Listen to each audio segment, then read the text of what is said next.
오늘 우리에게 주시는 하나님의 말씀 시편 65편 4절 우리 함께 봉독합니다. 주께서 택하시고 가까이 오게 하사 주의 뜰에 살게 하신 사람은 복이 있나이다. 우리가 주의 집 곧 주의 성전의 아름다움으로 만족하리이다. 아멘. 우리 한 번 더 한 번 더 읽겠습니다. 주께서 택하시고 가까이 오게 하사 주의 뜰에 살게 하신 사람은 복이 있나이다. 우리가 주의 집 곧 주의 성전의 아름다움으로 만족하리이다. 아멘. 여러분, 우리는 모두 다 행복하게 살기를 원합니다. 그리고 우리의 자녀들도 행복하게 살기를 원합니다. 그러면 어떤 사람이 과연 행복할까요? 사람들은요, 행복이 많은 소유, 그리고 아주 넉넉한 아주 좋은 환경에 있다고 생각합니다. 그래서 가진 것이 많고 좋은 환경에서 살면 감사할 거라고 생각합니다. 만일 그렇다면 1인당 국민소득이 높은 나라에 사는 사람들의 행복지수가 제일 높아야 될 것 아닙니까? 근데 실상은 그렇지가 않아요. 2023년 작년에 한국의 1인당 국민 총소득은 인구 5천만 명 이상 되는 나라들 중에서 미국, 독일, 영국, 프랑스, 이탈리아 다음 6위에 해당합니다. 그러면 대한민국에 사는 사람들이 행복지수가 높아야 되잖아요. 그런데 2024년 세계 행복 보고서에 의하면 대한민국의 행복 지수는요, 조사 대상국 143개국 중에 52위에 불과합니다. 오늘날은요, 감사에 인색한 시대입니다. 옛날에는요, 물질적으로 좀 가난했어도 감사함이 있었습니다. 요즘은 물질적으로 굉장히 풍요로워졌어요. 그럼에도 불구하고 감사에 인색한 것을 볼 수가 있어요. 이것은 우리 성도들도 마찬가지예요. 우리 연세 드신 우리 성도님들이 많이 계시는데, 옛날에는요, 그냥 가마리 깔고 그 성전이라고 해서 뭐 텐트 치고 밑에 가마니 깔고 거기에서 예배드리고 거기 엎드려서 기도하면서도 입에서는 주님 감사합니다, 주님 감사합니다, 이 뜨거운 감사가 항상 있었습니다. 그런데 지금은요, 아주 북신한 의자에 앉아서 좋은 음악과 함께 이렇게 어떻게 보면 잘 예배 드리면서도 감사는 예전만도 못하다는 것이지요.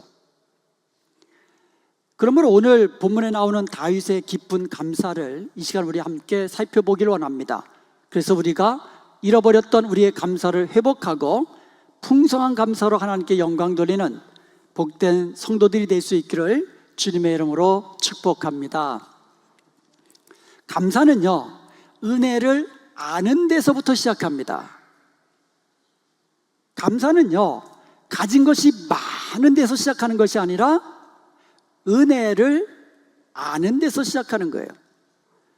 다윗은요, 하나님께서 베풀어 주신 은혜를 알고 감사했던 것이에요. 그렇기 때문에 풍성한 감사로 하나님께 영광을 돌릴 수 있었다라는 겁니다. 자, 그렇다면 하나님께서 우리에게 베풀어 주신 은혜는 무엇이 있을까요? 첫째로 기도 응답의 은혜입니다. 시편 65편 2절에 보면 기도를 들으시는 주여 모든 육체가 주께 나아오리이다 라고 고백하고 있습니다. 다윗은요, 하나님의 기도 응답을 수도 없이 경험한 사람이에요. 어려움이 없었다는 말이 아니에요. 그만큼 어려움이 누구보다도 많았어요, 그의 인생 가운데.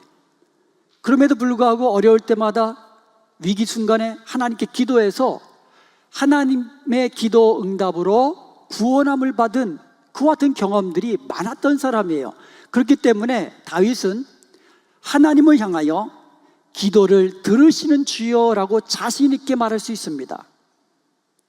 여러분은 하나님은 우리의 기도를 들으시는 분이십니다라고 자신 있게 고백할 수 있습니까?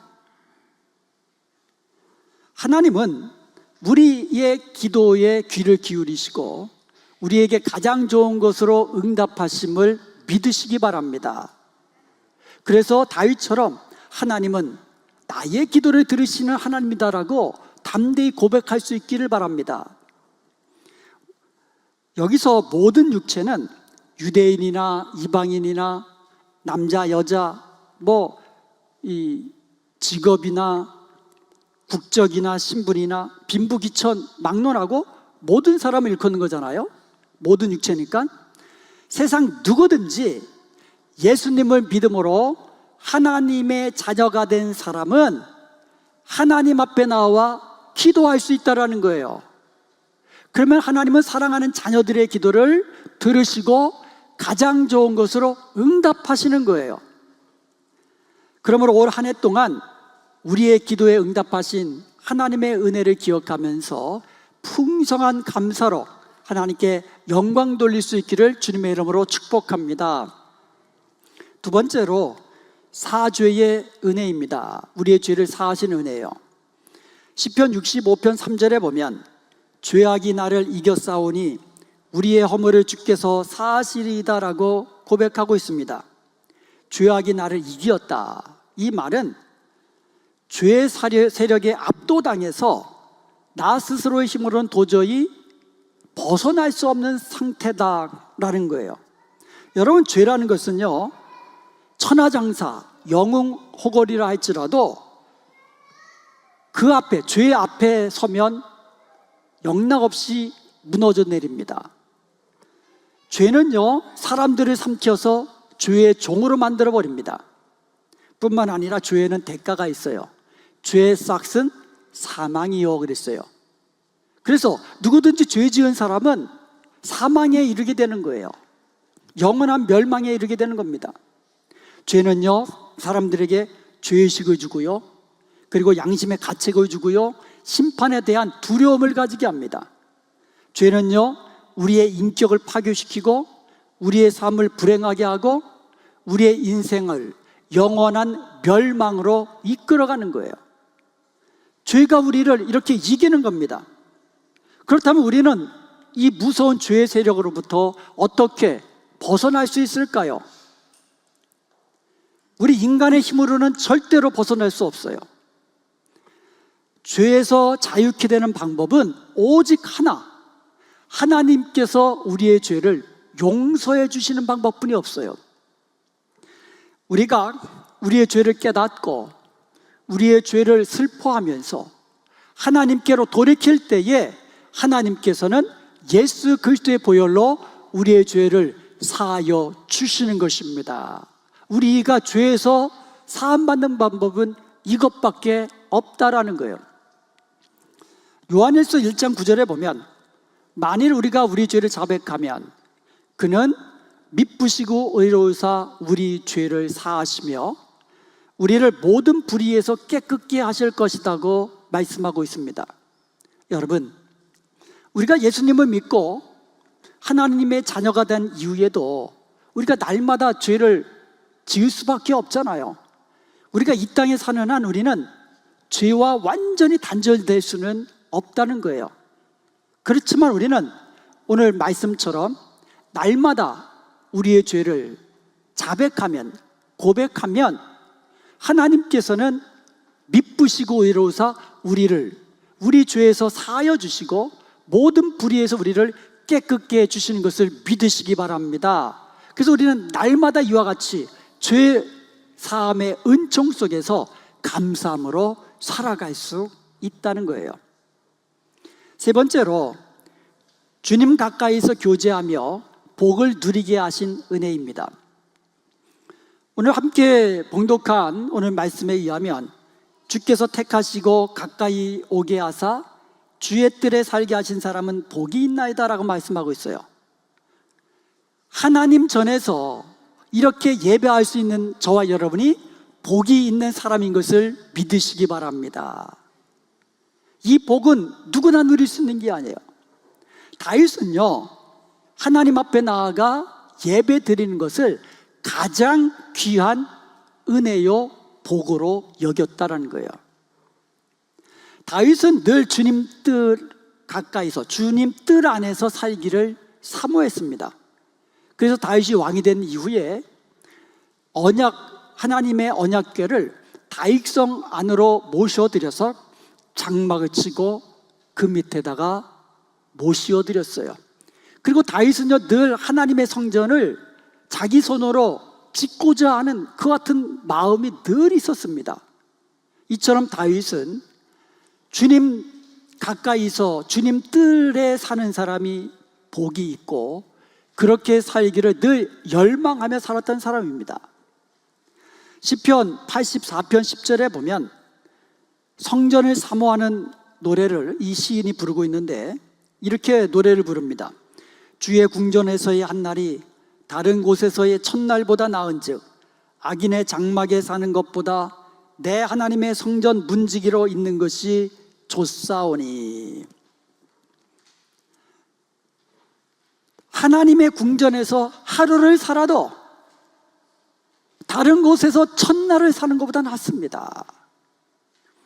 하나님 전에서 문지기로 살아도 다른 으리으리한 궁전 같은 호화로운 집에서 사는 것보다 낫습니다. 이렇게 고백한 거예요.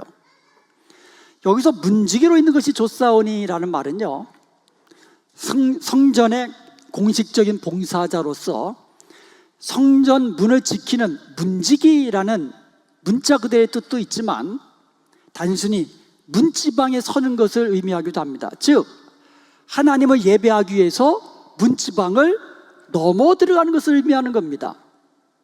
우리가 항상 하나님의 전에서 예배하면서 하나님과 교제할 수 있는 것이 다 하나님의 은혜인 것을 믿으시기 바랍니다. 그러므로 주님 가까이서 주님 안에 있는 복을 누리면서 하나님의 은혜에 감사하며 사시는 복된 여러분 되시기를 주님의 이름으로 축복합니다. 그 다음에는 구원의 은혜입니다. 시편 65편 5절에 보면 우리 구원의 하나님이시여 라고 부르고 있는 것을 볼 수가 있습니다. 우리 구원의 하나님이시여.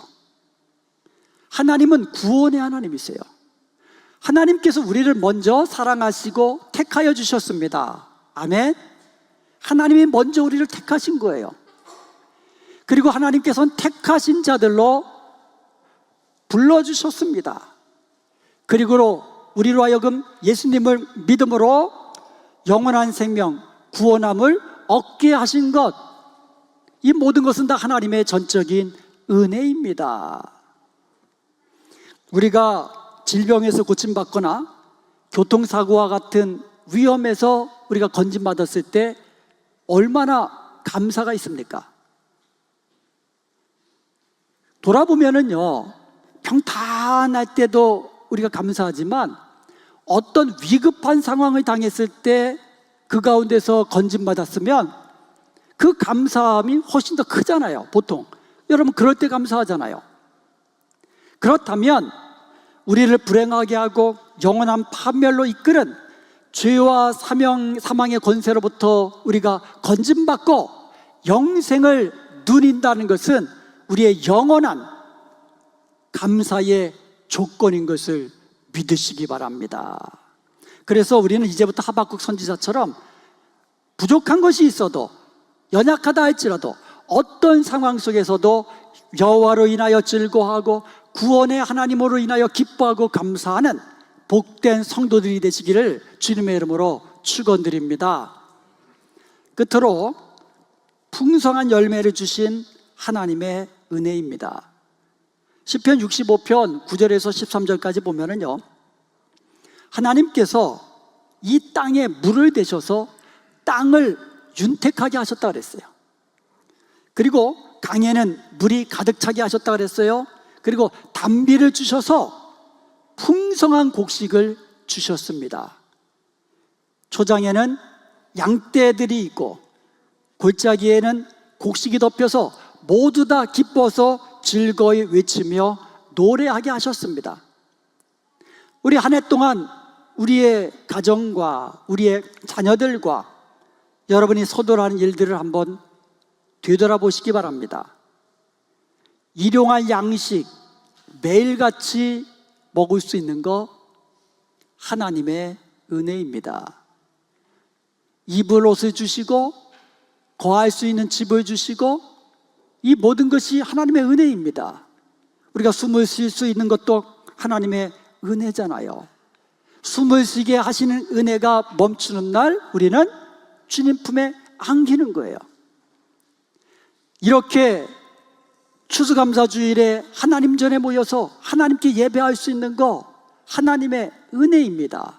되돌아보면 모든 것이 다 하나님의 은혜입니다. 여러분의 자녀들이 학교에서 공부를 잘하고 또 직장생활을 하면서 인정받을 수 있는 거 그 하나님께서 지혜 주셨기 때문이에요. 여러분이 손으로 일을 하면서 하나님께서 주시는 물질을 얻은 것 그것 또한 하나님께서 재물 얻을 능력을 주셨기 때문인 거예요. 성경은 그것을 재물 얻을 능력을 하나님이 주셨다라고 이야기합니다. 우리에게 있는 지혜와 우리에게 있는 능력 또한 모든 것이 하나님의 은혜로 우리는 주어진 거예요. 얻게 된 겁니다. 그러므로 하나님께서 베풀어 주신 이 풍성한 은혜들을 돌아보면서 기억하면서 하나님께 감사로 영광을 돌리는 여러분 되시기를 주님의 이름으로 축복합니다. 한국의 여수에 애양원이라는 곳이 있습니다. 애양원. 이 애양원은요 미국 남장로교회 선교부에서 1909년도에 한국에 있는 나환자들을 돌보기 위해서 수용하기 위해서 지은 나환자촌이에요. 이 애양원은요 손양원 목사님이 두 아들을 공산당에게 잃어버린 그곳이고 또 손양원 목사님 그분 자신도 공산당에 의해서 순교를 당한 그런 곳으로 유명한 곳입니다. 그리고 그 애양원에는요 손발과 얼굴이 문드러지고 뒤틀린 그 사람들이 살고 있지만 그곳에는 특별한 것이 몇 가지 있다고 합니다. 첫 번째는요 주일 예배, 새벽 기도회, 수요 예배, 금요 예배 이렇게 모든 예배마다 모이는 수가 별 차이가 없다는 거예요. 우리 교회도 그렇죠? 그래요? 여러분 금요 기도회에 멀어서 이 자리에 못 오면 영상 예배라도 드리세요. 새벽 기도회, 새벽 예배 때 이 자리에 못 오시면 제가 매일같이 보내드리는 평강 타임을 통해서 여러분 하나님 말씀 묵상하며 찬송하고 예배하세요. 그렇게 하루를 시작하세요. 우리 교회도 그 숫자가 다 똑같은 교회가 됐으면 좋겠어요. 애양원이 바로 그런 교회예요. 그리고 애양원에 있는 성도들은요 모두 다 뜨거운 마음으로 예배드리는 그런 교회예요. 찬양할 때도 뜨겁고 문드러진 손으로 박수치면서 감사함이 넘쳐서 예배드리는 그런 교회라는 거예요. 특별히 그곳 사람들은요 양계, 양돈 그러니까 이 돼지들을 키우고 그 다음에 닭을 키우고 이러면서 생활하시는 분들이에요. 그런데 그것을 판 돈으로 11조를 드리고 감사함을 드립니다. 감사헌금을 드립니다. 그리고 추수감사주일에는 그 어떤 사람들보다도 더 풍성하게 하나님께 감사드리는 그런 사람들이에요. 여수 지방에는요 400여 개의 교회가 있는데 그 중에서 40개 정도의 교회는요 나환자촌에 있는 성도들이 하나님께 감사함으로 드린 예물로 개척한 교회들이라고 해요. 생각해 보면은 나병 환자들의 입에서 무슨 감사가 나올 수 있겠습니까?